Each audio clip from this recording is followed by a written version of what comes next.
Well, Marty, midweek here, coming off of the first weekend of the season. I know you had some definite themes you wanted to bring to the group over the last couple of days of practice. So what have the priorities been?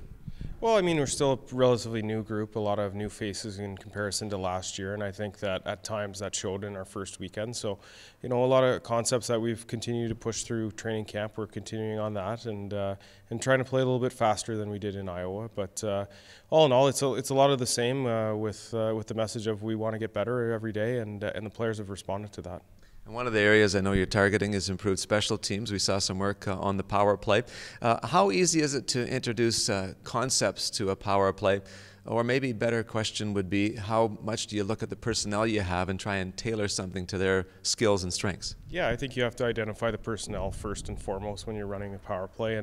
And for the most part, we have one unit that's relatively the same with Niku, Spacek, and Appleton from last year. So a little bit of a change, but Griffith obviously gives us a dimension that's pretty special as well. And the other unit, it's a little bit newer look.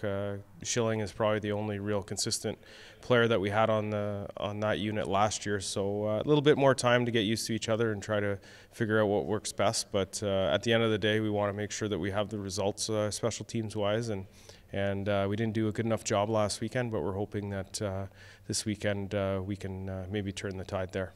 Power play would help generate some scoring for the team. You scored twice on the weekend over the two games, both the goals at even strength. And it seemed in watching the practice that there were some principles being reinforced just on how to generate scoring opportunities.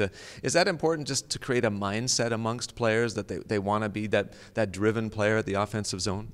Yeah, I think using the term mindset is good. We wanted our players after 2 goals in 2 games. We want to make sure we get to the net and play fast. And I think Pascal did a great job in messaging that to the team, and we did that on the both days of practice so far this week. So hopefully that results in more goals for us and more zone time, and I'm sure it will based on the effort the players put in.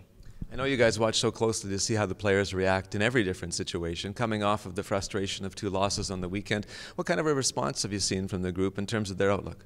Oh, it's been great, actually. I think that it's nice in a sense that we get to see what players are like when they face adversity. We obviously don't like the results of the games, but they're tested in terms of their mental toughness, and we've been pleasantly surprised with how the group's responded this week, and we hope that translates into another good practice tomorrow, and hopefully build day by day as the season progresses. So real happy with the group in terms of their effort, and just hoping the execution and the outcome is a little different.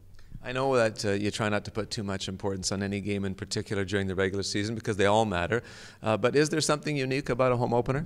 Yeah, I think it's important that we bring our best effort and we show the appreciation to our fans that we're proud of where we play and the building we play in and the city we live in, and I'm sure the guys will bring a really good effort because it's pretty special to play in the MTS, and the Moose are supported really well, and obviously we want to follow up on what the Jets did in their home opener, and they had great success, so hopefully we can do the same.